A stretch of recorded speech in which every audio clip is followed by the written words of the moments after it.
Em nome do Pai que me criou, do Filho que me resgatou, do Espírito Santo que me santificou, divina vontade, reina na minha vontade. Minha mãe, eu te amo e tu me ama. Dá-me um gole da vontade divina para minha alma. Me abençoa, Mãe, para que todas as minhas ações sejam feitas diante de vossos olhos maternais. Amém. Suprema Majestade, eu venho em sua vontade divina, em nome de todos, do primeiro ao último homem que existirá na terra, para dar a ti as homenagens que tendes direito, as adorações, os louvores, o amor que cada criatura lhe deve, as ações de graça e fazer todas as reparações, por todos e por cada pecado. Venho, Senhor, na tua divina vontade, dou-te a minha vontade humana, por meio do Imaculado Coração de Maria, que possui todos os dons e os frutos da divina vontade. Dai-me, Senhor, a tua divina vontade. Vem, divina vontade, nesta ação que estou a fazer, e em todas as ações que eu farei durante este dia. Amém, Fiat. Vinde, Espírito Santo, vinde por meio da poderosa intercessão do Imaculado Coração de Maria, vossa amadíssima esposa e nossa mãe. Amém. Vinde, Espírito Santo, vinde por meio da poderosa intercessão do Imaculado Coração de Maria, vossa amadíssima esposa e nossa mãe. Amém. Vinde, Espírito Santo, vinde por meio da poderosa intercessão do Imaculado Coração de Maria, vossa amadíssima esposa e nossa mãe. Amém.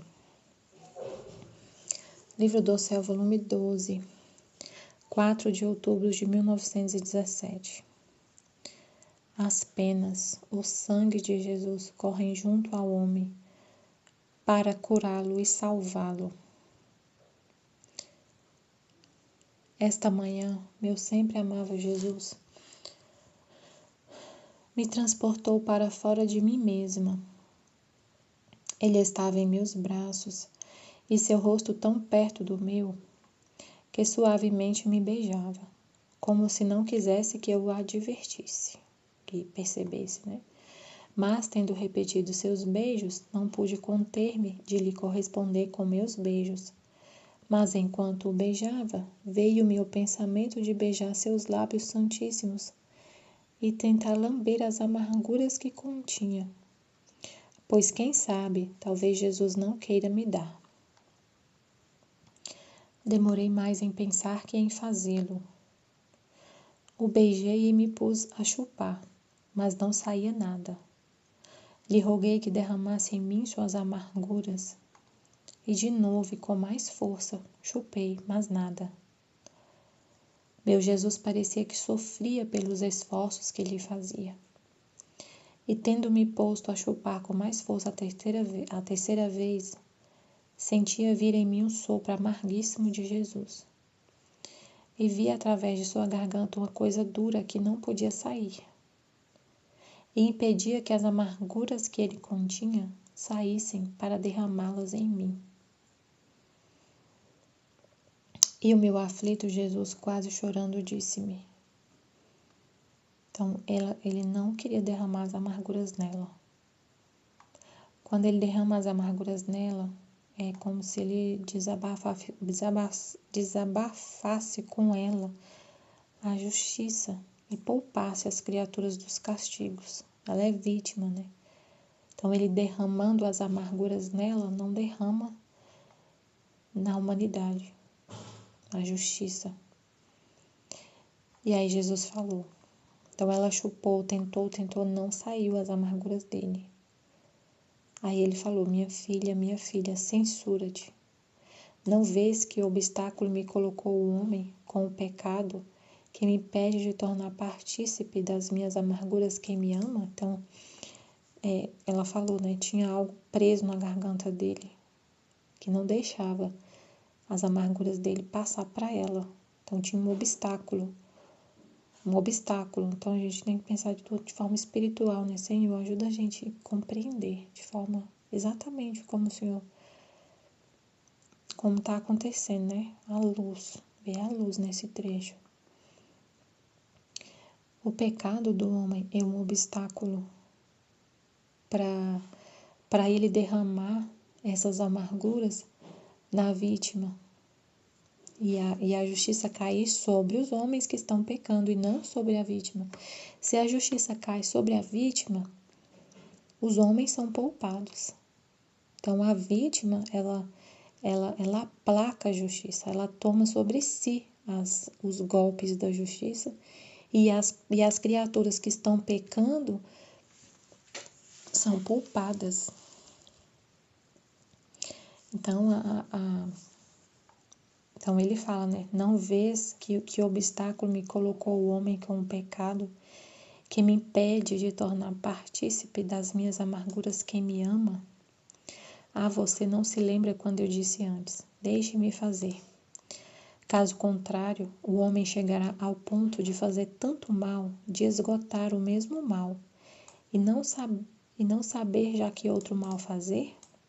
Então deixa a justiça cair sobre os homens, porque se a justiça cai sobre a vítima, os homens são poupados, mas o pecado chegou num grau tão absurdo, o mal chegou num grau tão absurdo de esgotar o mesmo mal, de chegar assim no ápice do mal.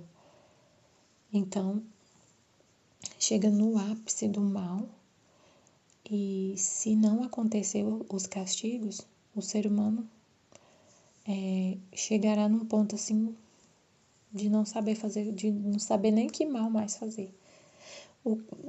Mas como Jesus explica, né, pra gente, o que acontece? Quando a pessoa, ela tá no pecado, a gente tava falando sobre isso hoje no grupo, na meditação do tema. Quando a pessoa, ela tá no pecado, ela tá no caminho errado, ela tá indo, fazendo uma coisa errada, ela tá no pecado, ela tá na desordem. Essa desordem tem uma consequência. Toda pessoa, tudo que você faz, por exemplo, se você fuma, qual que é a consequência de fumar todo dia durante 20 anos? Seu pulmão vai estar todo preto, vai ter uma consequência. Então, tem uma consequência. Então, deixar o homem sofrer a consequência das suas próprias escolhas faz a pessoa pensar e refletir. E é uma rédea, como se fosse uma rédea para o cavalo. Então, o castigo, um castigo, muitas vezes que Deus faz é deixar o homem livre, fazendo o que ele quiser. E só do homem fazer o que ele quiser na sua liberdade, sem Deus, já tem castigo. Já tem consequência, já tem sofrimento. Se o homem vive só com sua liberdade, sem Deus, escolhendo sozinho, com a sua própria vontade, já vai ter consequência. Isso já é um mal. Assim. E daí ele fala, e tu não querias que castigasse ao homem, e o homem piora sempre. Reuniu em si tanto pulso, que nem a guerra pôde fazer sair este pulso. A guerra não derrubou ao homem, antes o encorajou demais. A revolução o fará enfurecer-se. A miséria o fará desesperar e entregar-se nos braços do delito. Meu Deus, ao invés do sofrimento fazer o homem ser mais humilde, abaixar a crista, ser mais humilde, tá piorando. O homem piora sempre, reuniu tanto em si tanto pus que nem a guerra pôde fazer sair este pus, tá? A guerra não derrubou ao homem. Antes o encorajou demais.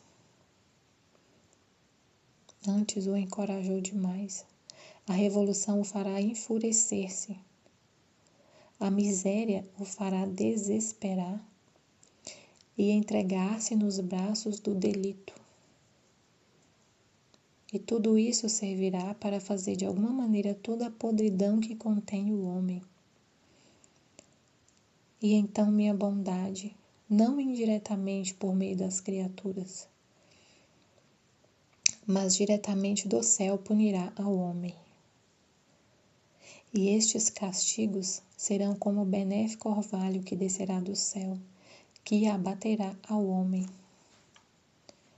E tocado por minha mão se reconhecerá a si mesmo, despertará do sono da culpa e reconhecerá seu Criador. Por isso, minha filha, por isso, filha, roga para que tudo seja para o bem do homem. Então, muitas vezes o castigo é a consequência vem diretamente através das criaturas, das situações também. Mas nesse caso ele está falando de castigo que vem diretamente do céu. Castigo que vem diretamente do céu. Coisas coisas naturais, Flagelos assim de terremoto, de seca, que vem diretamente de Deus, não é causado indiretamente por outras criaturas, mas diretamente do céu. E estes castigos serão como o benéfico orvalho que descerá do céu, que abaterá ao homem, e tocado por minha mão se reconhecerá a si mesmo. Despertará do sono da culpa e reconhecerá seu Criador. Por isso, filha, roga para que tudo seja para o bem do homem, para que realmente o homem volte para Deus no sofrimento. Jesus ficou com sua amargura e eu aflita porque não pude aliviar-lhe, pois mal sentia seu hálito amargo e me encontrei em mim mesma. Sentia-me inquieta. As palavras de Jesus atormentavam-me. Diante da minha mente via o terrível futuro. E Jesus, para me tranquilizar, voltou e quase para me distrair, disse-me: quanto amor, quanto amor! Olha, enquanto eu sofria e a dor se detinha em mim, eu lhe dizia: pena minha, vai, corre, corre, vai em busca do homem, ajuda-o, e as minhas penas sejam a força das suas. Olha que lindo, gente, que coisa mais linda. Quando ele está sofrendo lá pelos pecados dos homens, pela quanta ofensa, tanto pecado, tanta coisa que ele falou, mal que o homem inventa, que não tem mais o que inventar de mal. E Jesus sofrendo, e ele reza, e ele fala, a vontade dele: pena minha, vai, corre, vai em busca do homem, ajuda-o, e as minhas penas sejam a força das suas. Enquanto derramava meu sangue, dizia a cada gota: corram, corram, protejam o homem, protejam-me ao homem, e se estiver morto, dê-lhe a vida, mas a vida é divina. E se fugir, corram atrás dele, circundam-o por todos os lados, confundam-no de amor até que se renda. Ao ir se formando as chagas em meu corpo sob os flagelos, repetia: minhas chagas, não estejais comigo, mas buscai ao homem, e se o encontrais chagado pela culpa, ponde-vos como remédio para curá-lo. Então, tudo o que ele fazia e dizia, tudo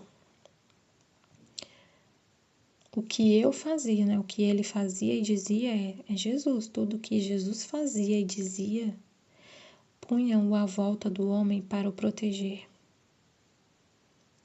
Agora também tu, por meu amor, nada tenhas para ti, senão que tudo faça correr junto ao homem para salvá-lo. E eu te olharei como outro eu mesmo. Meu Deus, olha que lindo, que incrível. Então, tudo que Jesus sofreu, ele pede os frutos desse sofrimento dele, os frutos de todas as ações dele. Todos esses frutos, ele doa para os homens, ele doa para a gente, ele doa. Todos os frutos do que ele fez, ele doa. A vida íntima mostra muito isso. Tudo o que Jesus fazia. Ele falou que a vida dele se concentrava em 3 coisas: sofrer, trabalhar e rezar. Conversando com o Pai e pedindo para o Pai tudo que ele pedia. Por exemplo, a flagelação.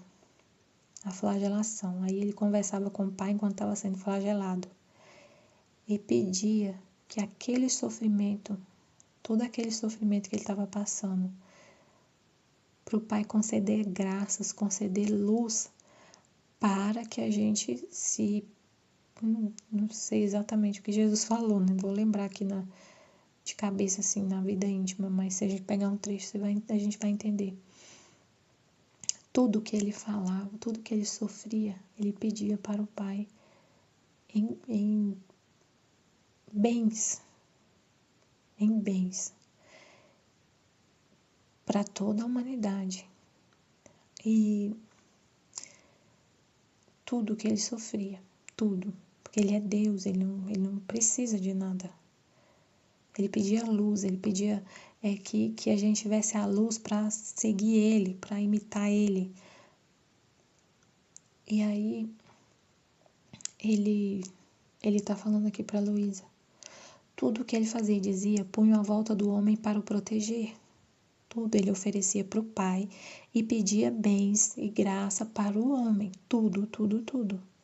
Aí ele fala para quem vive na divina vontade, você faz igualzinho. Me imita.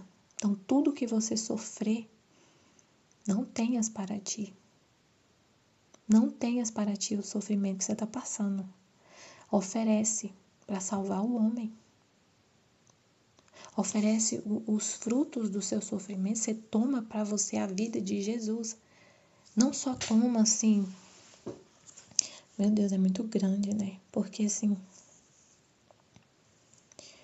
Meu Deus, é muito grande. Porque, olha. Jesus ajuda. Eu vou pegar aqui um trecho da vida íntima. Pra gente entender, Senhor. Fala direitinho. Porque assim, o que eu entendi? Tudo que Jesus fez, por exemplo, ele oferecia, aqui já tá, né? Ele fala, corram, protejam ao homem, e se estiver morto, lhe dê a vida. Se estiver morto, lhe dê a vida. Então ele sofria, ele morre para dar a vida para as almas. Ele morre para dar a vida.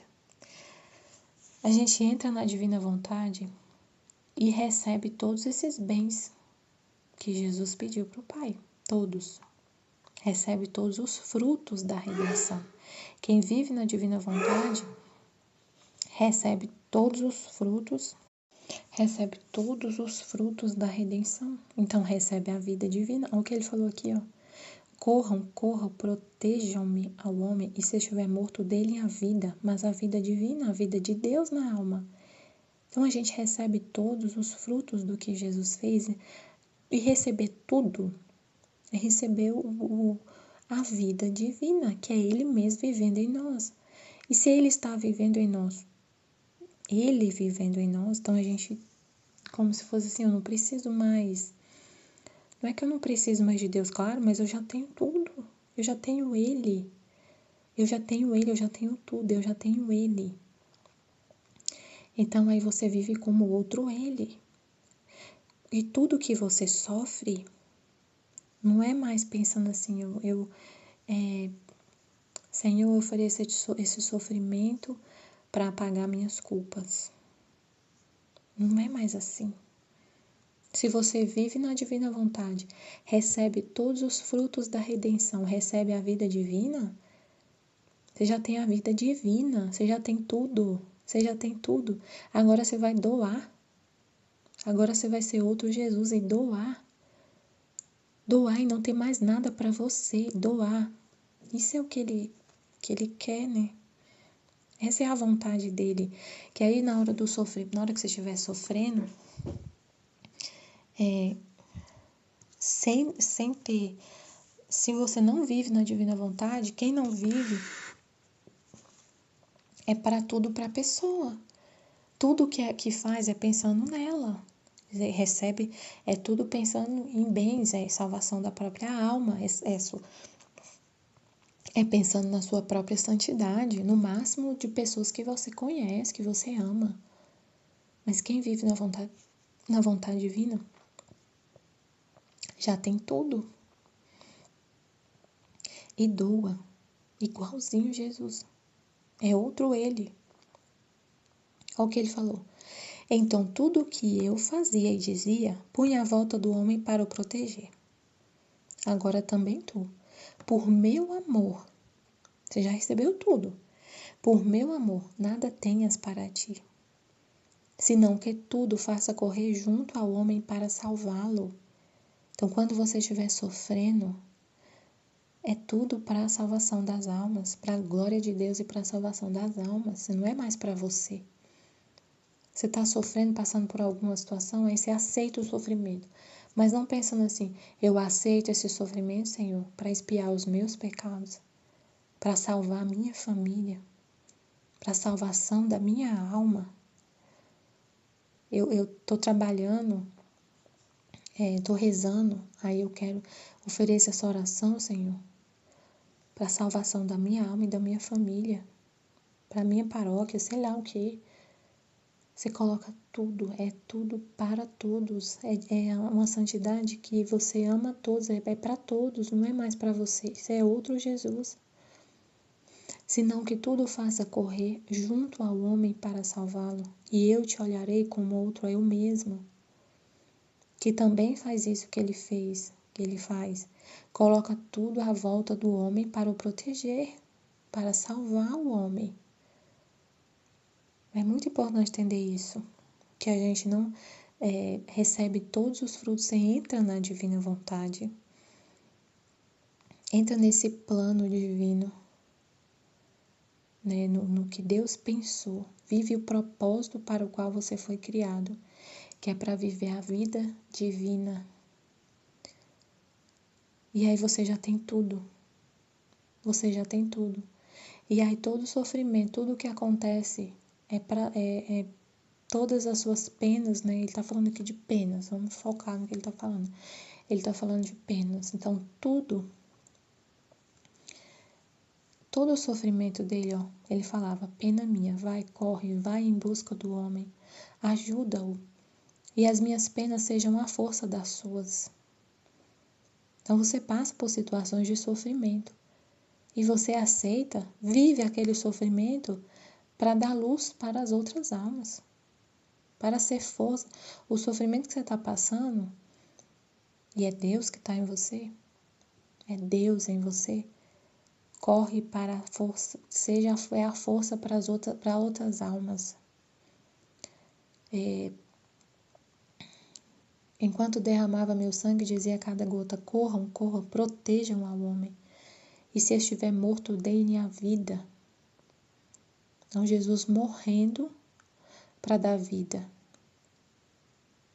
E tudo que acontecer, a gente sofre penas, estados de ânimo, e a gente sofre para levar para os outros a luz. Você vive para Deus e para as almas. Por amor a Deus, por amor dele, né? E não é por amor às almas puramente.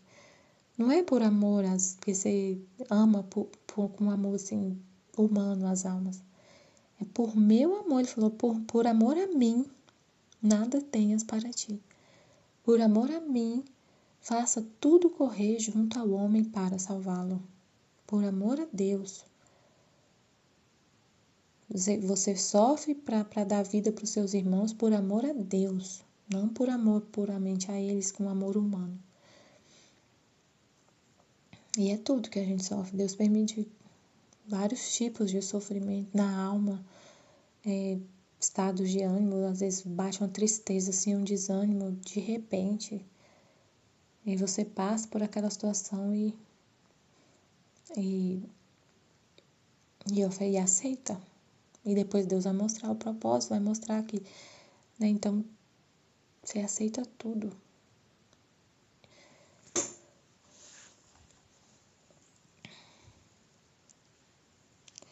Aí no volume 13, O pecado é o ponto negro do homem, o estado de graça é o ponto luminoso do homem. Estava rezando e adorando as chagas do meu crucificado Jesus, e pensava entre mim: como é feio o pecado, que reduziu o meu sumo bem a um estado tão dilacerante. E meu sempre amável Jesus, apoiando sua santíssima cabeça sobre meu ombro, suspirando, me disse: minha filha, o pecado não só é feio, mas horrível. É o ponto negro do homem. Enquanto peca, sofre uma transformação brutal. Todo o belo que lhe dei se cobre de uma fealdade horrível ao ver-se. E não somente o sentido que peca, senão todo o homem corre junto. Assim que pecado, o pensamento, o batimento, o respiro, o movimento, o passo, a vontade arrastou o homem a um só ponto. E de todo o seu ser saem densas trevas que o cegam e um ar venenoso que o envenena. Tudo é negro em torno dele, tudo é mortal. E qualquer que se aproxima dele se põe em um estado de perigo, horrível e espantoso. Tal é o homem no estado de pecado. Eu fiquei aterrorizada e Jesus continuou. Se o homem é horrível no estado de culpa, no estado de graça e de agir o bem é belo. O bem, embora seja o menor, é o ponto luminoso do homem. Enquanto faz o bem, sofre uma transformação celestial, angélica e divina. Seu bom querer arrasta todo o seu ser a um só ponto. Assim que bem é o pensamento, a palavra, a batida do coração, o movimento, o passo, tudo é luz dentro e fora dele. Seu ar é balsâmico e vital. E qualquer que se aproxima se põe ao seguro. Como é bela, graciosa, atraente, amável, formosa, a alma em graça ao fazer o bem, tanto que eu mesmo fico apaixonado. Cada bem que faz é um matiz de beleza a mais que adquire, é uma semelhança a mais com seu Criador, e a faz distinguir por filha sua. É uma possessão divina que põe em comércio. Cada bem que faz são os porta-vozes entre o céu e a terra. São os postes, os fios elétricos que mantêm as comunicações com Deus.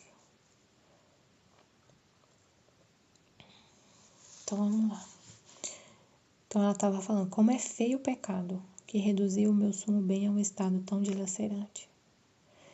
Aí Jesus falou, minha filha, o pecado não só é feio, mas horrível.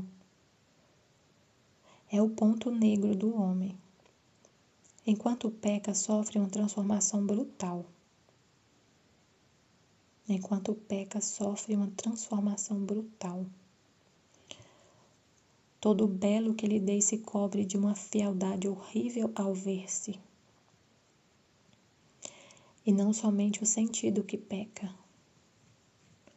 senão todo o homem corre junto. Assim que pecado, o pensamento, o batimento, o respiro, o movimento, o passo, a vontade arrastou o homem a um só ponto. A vontade arrastou o homem a um só ponto. E de todo o seu ser saem densas trevas que o cegam e um ar venenoso que o envenena. Tudo é negro em torno dele, tudo é mortal. E qualquer que se aproxima dele se põe em estado de perigo, horrível e espantoso. Tal é o homem no estado de pecado. A vontade arrastou o homem a um só ponto. Então, assim, gente, tudo está na vontade.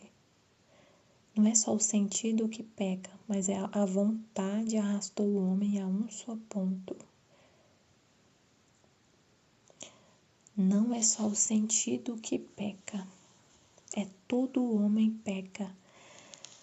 Então vamos pensar, Senhor, me ajuda um exemplo de um pecado. Uma pessoa que está com pensamentos de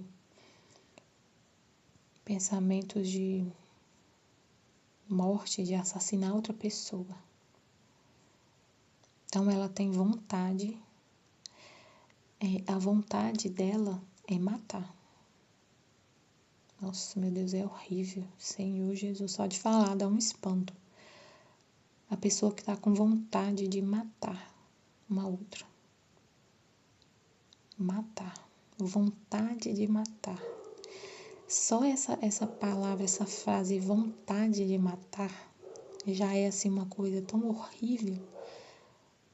É atribuir esse fato a um homem que foi criado à imagem e semelhança de Deus, que é o autor da vida, que é o sumo bem, que é o amor, que é criador de todas as coisas, que tudo que sai dele é bom, e o homem foi criado à imagem e semelhança. Esse homem que é filho de Deus, que foi criado à imagem e semelhança de Deus, que foi criado para viver com a mesma vontade de Deus. Então, assim, pensa no plano de Deus e no que é esse homem que eu falei agora, que tem vontade de matar outro ser humano. O homem foi criado, a gente tem que pensar no plano original de Deus. O que Deus pensou ao criar o homem? Para ele viver com a mesma vontade dele. Para ter a mesma vontade de Deus. Para ser por graça o que Deus é por natureza. E Deus, ele não destrói o que ele fez. Ele não mata. Ele só ama. Ele morre pelo homem. Ele morreu, ele deu a vida. Ele fez totalmente o contrário. Ele deu a vida. Ele se encarnou e morreu para nos dar a vida. Então, esse homem que foi criado à imagem e semelhança de Deus, para amar ao ponto de derramar todo o seu sangue. Então, olha o que é o homem, né? O que é o plano original de Deus para o homem. O homem no plano original, no propósito da criação. Por graça o que Deus é por natureza. Deus é incrível. É o amor. Deus é o amor. Ele é a fonte da vida. Então, um homem, esse mesmo homem que foi criado em mais semelhança de Deus, para viver com a vontade de Deus, para ser uma habitação para Deus. E ele ter a consciência de que todos os outros seres humanos são filhos do mesmo Pai e que Deus está em todos os outros seres humanos, que todos nós somos criados para viver com a vontade de Deus, sendo a habitação de Deus. Nós todos somos filhos do mesmo Pai, irmãos da mesma família. E aí esse homem quer matar o outro, o irmão. Tem vontade de matar. E ele foi criado para ter a mesma vontade de Deus. E ele tem vontade de matar o outro, que é a imagem e semelhança de Deus. É horrível. É a coisa assim, totalmente deformado. Horrível. Ele se transformou totalmente. Enquanto peca, sofre uma transformação brutal. Todo o belo que ele dê se cobre de uma fealdade horrível ao ver-se. Ele se torna totalmente o oposto de Deus. E não somente o sentido peca. Então, não somente quando uma pessoa ela tem vontade de matar. Então, não é só a mão dela que vai pecar. Que vai pegar a arma e vai atirar. Que vai pegar uma faca e vai matar. Não é só o sentido que peca, não é só o corpo. Não é só as mãos, não é só o sentido que peca, senão todo homem corre junto. Todo homem, o pensamento dele vai ser para tramar essa morte, os desejos dele são para matar. Todos os sentimentos dele são de ira, de ódio, de querer matar, de vingança. A memória dele, ele usa para alcançar esse objetivo. A inteligência dele usa para alcançar esse objetivo de consumar esse crime. Então, todo homem corre, todo ser. O ser humano é uma unidade, corpo e alma. Então, todo homem vai fazer esse ato de matar. E mesmo que o ato não seja consumado, que ele não chegue a matar, mas dentro dele já está consumado. Ele já imaginou milhões de vezes matando a pessoa. Na cabeça dele ele já matou. Ele já imagina a cena dele atirando na pessoa. É horrível. É horrível, horrível, horrível, horrível. Todo homem corre junto. O pensamento, o batimento do cardíaco, a respiração, o movimento, o passo, tudo no homem vai concorrer para ele fazer esse ato. Mesmo que não faça, mas ele vai, só dele pensar, ele vai estar usando todo ele para pensar. Quando a gente pensa, por exemplo, só o ato de pensar, não é só a alma que está participando desse ato de pensar. Não é só a alma ou só o corpo que está participando do ato de pensar. O cérebro ele só tem capacidade de pensar se você está vivo. E você só está vivo porque a sua alma está no seu corpo. Então, está participando ali a alma também. E o cérebro. Não é só.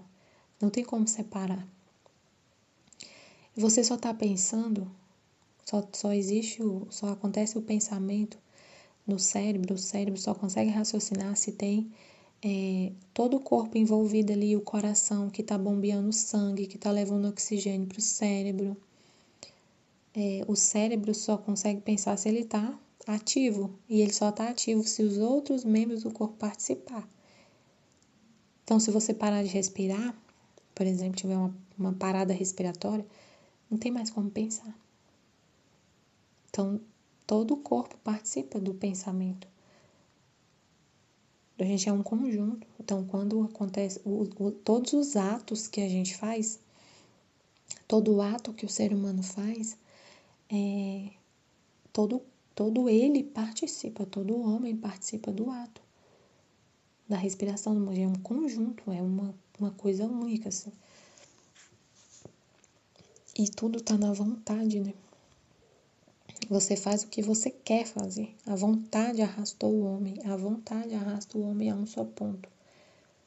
Você se dá todo para fazer o que você quer. Então, se é um pecado, se é algo do mal, a sua vontade quer algo que é contra o que Deus quer, todo o seu ser participa desse ato.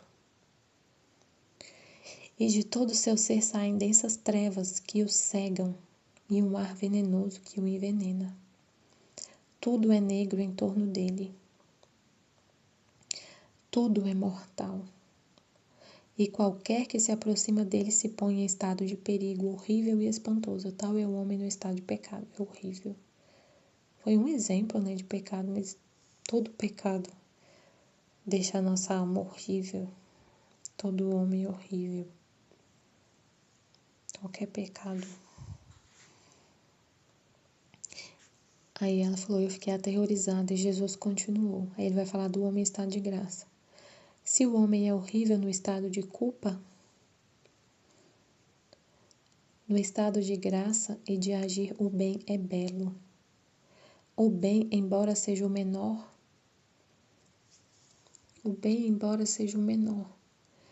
é o ponto luminoso do homem. Enquanto faz o bem, sofre uma transformação celestial, angélica e divina. Seu bom querer arrasta todo o seu ser a um só ponto. Assim que bem é o pensamento, a palavra, a batida do coração, o movimento, o passo, tudo é luz dentro e fora dele. Seu ar é balsâmico e vital, e qualquer que se aproxima se põe ao seguro. Então, assim como a vontade arrasta o homem para fazer o mal, e todo o corpo, todo o ser participa daquele ato mal e a pessoa ficou horrível, assim, quando a vontade arrasta para o bem, todo o seu ser participa daquele ato bom. Embora seja um ato pequeno, embora seja o menor, como ele falou. Mas se você está em estado de graça, e ele está falando aqui de estado de graça, né? Se a pessoa quer fazer o bem, se a alma quer fazer o bem, deseja fazer o bem, esse bem é o próprio Deus na pessoa fazendo. Todo bem vem de Deus. Todo bem vem de Deus. Embora seja um ato pequeno, pequeno. Eu pensei numa mãe cuidando da casa, que veio no meu pensamento. Uma pessoa fazendo comida, uma mãe fazendo comida. Todo é um bem. É um bem ali que ela está fazendo. Toda a pessoa, todo o ser ali está participando daquele ato. Embora seja pequeno. Enquanto faz o bem, sofre uma transformação celestial, angélica e divina. Seu bom querer arrasta todo o seu ser a um só ponto. Assim que bem é o pensamento, a palavra, a batida, o movimento, o passo, tudo é luz dentro e fora dele. Seu ar é balsâmico e vital, e qualquer que se aproxima se põe ao seguro. Imagina uma mãe que faz comida, que faz tudo por amor a Deus. O bem que ela está fazendo. Ela está fazendo tudo por amor a Deus. Tudo, tudo, tudo. Pensando que é a vontade de Deus, aceitando que é a vontade de Deus. E então aquele ato que ela está fazendo já é um bem em si mesmo, né? Aquele ato de fazer a comida para a família, um ato pequeno, mas é um bem.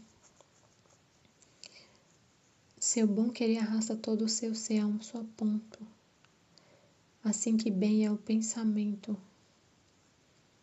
Então, gente, é um bem mesmo. Ela tá, por exemplo, ela tá fazendo um ato assim, externamente ali de fazer comida, mas o pensamento dela, todo o seu ser arrasta para o bem. Não é uma coisa assim só que a pessoa tá ali tá cuidando da família, cuidando da casa, mas os pensamentos horríveis. Ai, eu não queria estar aqui. É horrível fazer comida. Tá fazendo, quem olha para ela tá sorrindo, mas por dentro ela tá tremendo de raiva. Não queria estar ali, queria ter outra casa, queria ter outra família. Acha injusto ela estar ali, com esse monte de pensamento negativo das trevas. Então é fazer o bem mesmo. É estar ali fazendo um ato bom e com pensamentos bons em todo o ser ali, né? Luz, ser luz, tá em estado de graça. Tá fazendo tudo por Deus, tá em estado de graça, não tá no pecado, nem no pensamento. Como é bela, graciosa, atraente, amável, formosa, a alma em graça ao fazer o bem, tanto que eu mesmo fico apaixonado. Cada bem que faz é um matiz de beleza a mais que adquire. É uma semelhança demais com seu Criador, que a faz distinguir por filha sua, porque o bem vem de Deus. Então, você está fazendo, é Deus em nós fazendo o bem. É Ele, é Ele agindo. E o bem vem dele, né? O ser humano sozinho não faz nada de bom, é Deus. É uma possessão divina que põe em comércio. Cada bem que faz são os porta-vozes entre o céu e a terra. São os postes, os fios elétricos que mantêm as comunicações com Deus. Aí no volume 14, no trecho do dia 12 de abril de 1922, então assim, eu estou no estudo estou fazendo a Escolinha da Divina Vontade, estudo 21, então eu pego o volume de 10 ao 20 e os trechos na sequência, né? Então, agora esse é o próximo trecho desse estudo. E é incrível, porque continua falando do mesmo assunto, né? No volume 13, ele fala que o pecado é o ponto negro do homem, o estado de graça é o ponto luminoso do homem. E aí no volume 14, seguindo o estudo, ele fala: o pecado rompe a corrente do amor e abre a corrente da justiça. Então vamos entender. Ele quer continuar esse assunto falando de pecado, né? De O pecado rompe a corrente do amor e abre a corrente da justiça. Encontrando-me em meu estado habitual, meu doce Jesus fazia-se ver todo aflito, quase em ato de dar curso à justiça, mas como forçado pelas mesmas criaturas. Eu lhe pedi que diminuísse os castigos e ele me disse. Então ele estava aflito, quase em ato de castigar, de dar curso à justiça, de castigar, mas como forçado pelas mesmas criaturas, por causa do pecado. Que o pecado rompe a cadeia, rompe a corrente do amor e abre a corrente da justiça. Aí ele falou, minha filha, entre criador e criatura, não há outra coisa que correntes de amor. O pecado rompe esta corrente e abre a corrente da justiça. Minha justiça defende os direitos de meu amor ultrajado, de meu amor despedaçado entre criador e criatura. E fazendo-se caminho entre elas, gostaria de reunir este amor despedaçado. Ah, se o homem não pecasse, minha justiça não teria o que fazer com a criatura. Conforme começa a culpa, assim a justiça se põe em caminho. Crês tu que eu quereria castigar o homem? Não, dói-me mais. Dói-me mais. É difícil tocá-lo. Mas é ele mesmo que me força e me induz a castigá-lo. Você reza para que o homem se arrependa. Assim a justiça, reunindo rapidamente a corrente do amor, poderá retirar-se. Meu Deus, olha só. Entre criador e criatura não há outra coisa que correntes de amor. Entre criador e criatura não há outra coisa que correntes de amor. O pecado rompe esta corrente e abre a corrente da justiça. Todo ser humano foi criado para viver nessa corrente de amor com Deus. Criador e criatura, correntes de amor. Nós somos criados para Deus, para ser para Ele, para amar a Ele. Esse é o propósito da criação de todos os homens. E quando acontece o pecado, rompe esta corrente de amor. O que é o pecado? É justamente um ato oposto à vontade de Deus, com plena consciência. Aquele ato que a pessoa faz que ela sabe que é pecado, que ela é consciente, é sabendo que não é a vontade de Deus. Deus fala muito claro, não matar. E a pessoa sabe que não pode matar. Tem até, assim, tem a consciência de que é pecado, de que é errado, de que não é o bem. Tem uma consciência aqui no homem, né? Que não é para matar, que isso é mal. Que isso não é natural, que isso é mal, matar. E aí, mesmo assim, ela quer matar, a pessoa quer matar. Então, esse pecado rompe a corrente do amor e abre a corrente da justiça. Vai ter castigo. Minha justiça defende os direitos de meu amor ultrajado, de meu amor despedaçado entre Criador e criatura. E fazendo-se caminho entre elas, eu gostaria de reunir este amor despedaçado. Então a justiça vem para castigar o homem, para ele se arrepender e voltar para Deus. Então um homem, por exemplo, uma pessoa que é um assassino, que matou, sabendo que é pecado,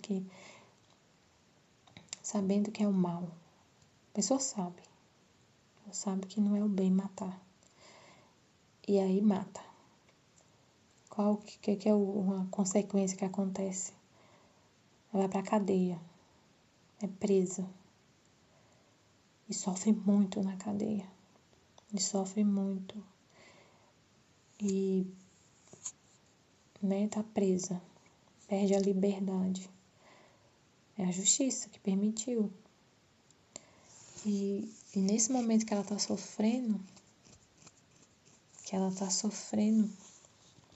privada ali de sua liberdade, é o momento que pode acontecer o arrependimento, por causa que o ato que ela fez teve uma consequência de dor para ela, teve uma consequência.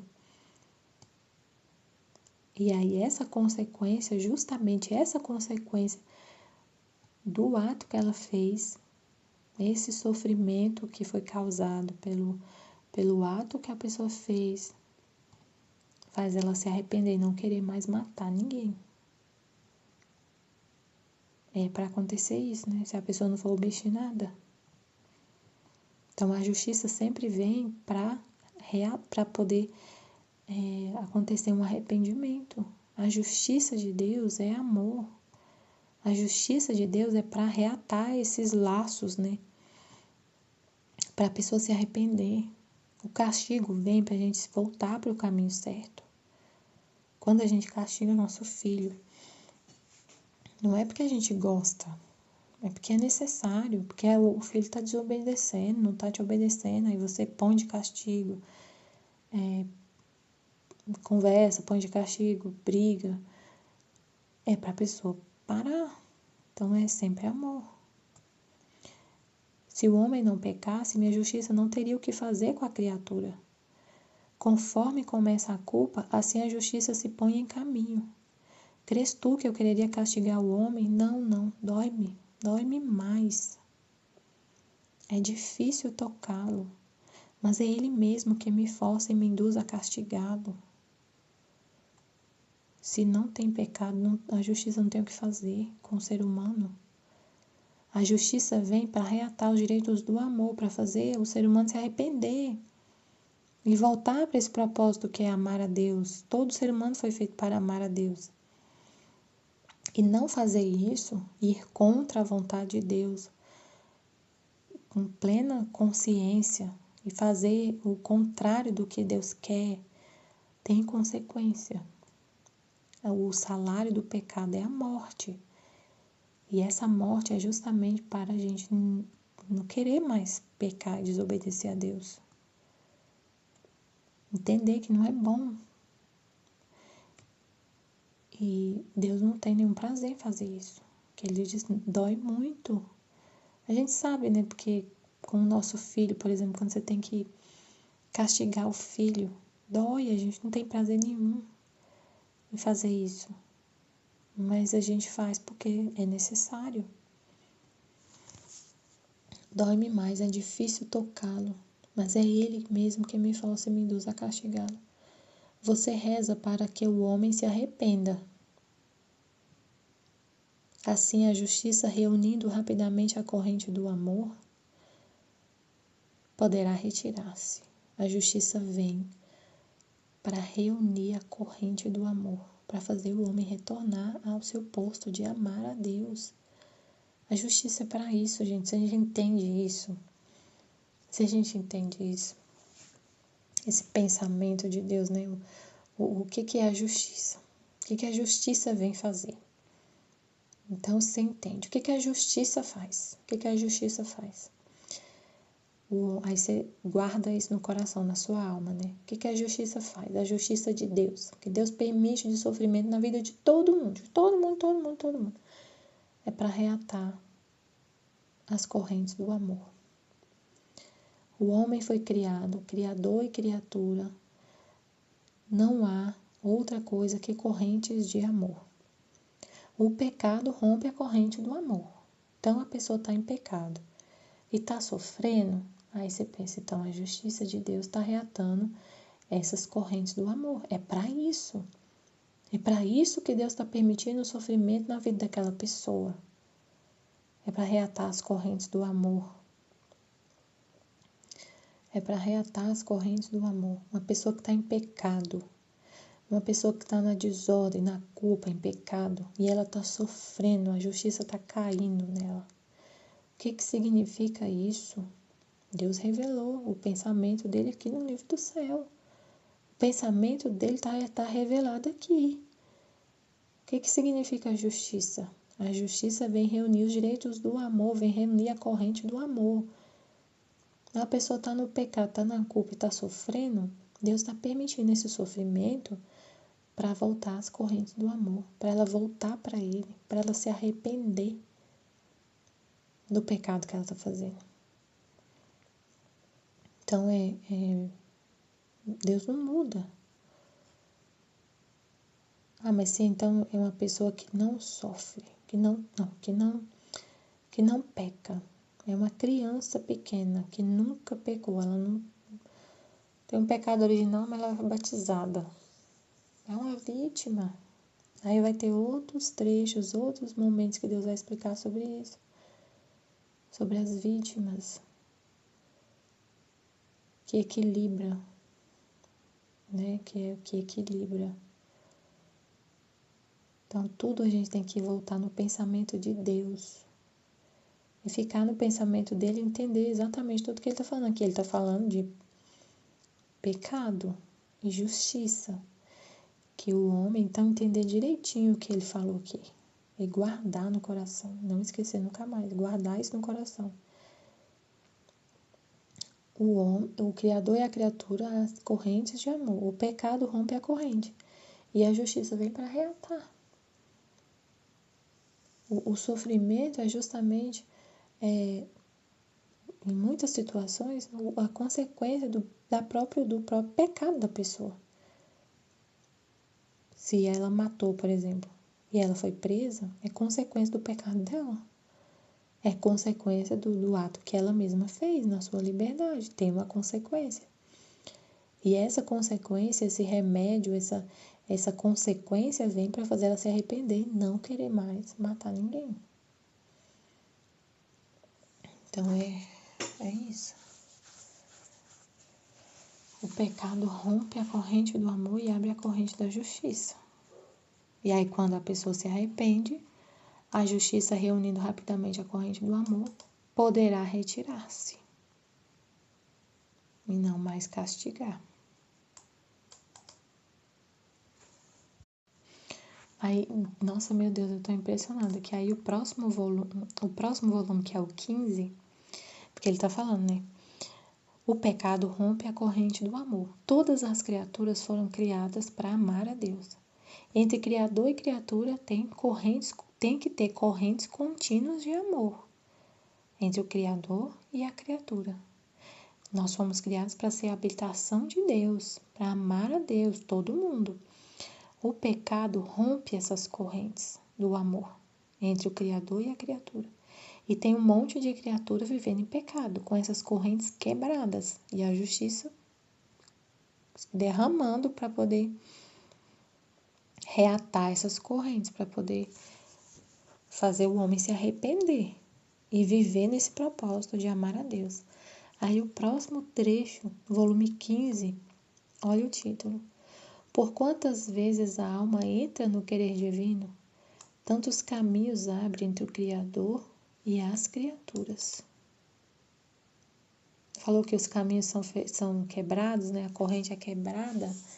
E aí quem vive na divina vontade, tantos caminhos abre entre o Criador e as criaturas, que servem para encontrar-se com Ele, e neste encontro ela copia as virtudes do seu Criador.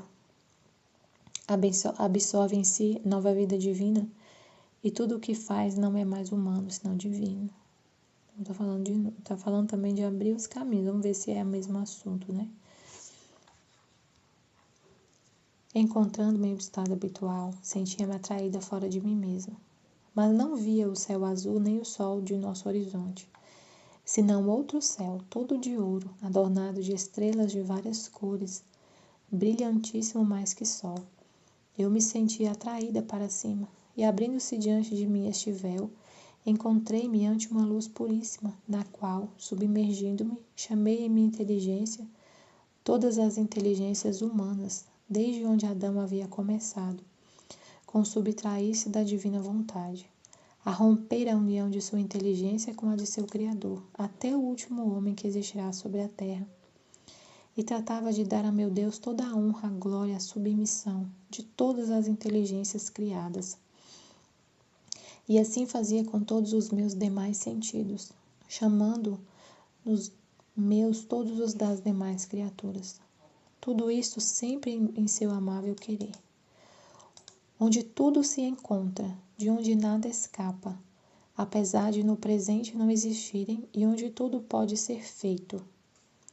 Então, enquanto isso fazia, uma voz saiu de dentro da imensidão daquela luz dizendo: por quantas vezes a alma entra no querer divino para rezar? Por quantas vezes a alma entra no querer divino para rezar, obrar, amar e outras coisas? Tantos caminhos abre entre o Criador e as criaturas. E a divindade, vendo que a criatura se faz caminho para ir a ela, abre seus caminhos para encontrar-se com sua criatura. Neste encontro, ela copia as virtudes de seu Criador, absorve em si sempre nova vida divina, se adentra mais nos eternos segredos do querer supremo, e tudo o que faz não é mais humano nela, senão divino. E este obrar divino nela forma um céu de ouro, onde a divindade, deleitando-se de encontrar o seu agir na criatura, passeia sobre este céu, esperando a criatura para receber seus atos divinos e, portanto, abrir-lhe outros caminhos em sua divindade, e vai repetindo com grande amor: eis como, em meu querer, a criatura se aproxima da minha semelhança, como realiza os meus desígnios, como cumpre a finalidade da criação. E enquanto ouvia isto, encontrei-me em mim mesma. Eu vou só ler esse trecho e no próximo vídeo eu faço a meditação desse volume 15. Estivemos e sempre estaremos reunidos em nome do Pai, do Filho, do Espírito Santo. Amém, Fiat. Jesus, eu confio em vós. Amém.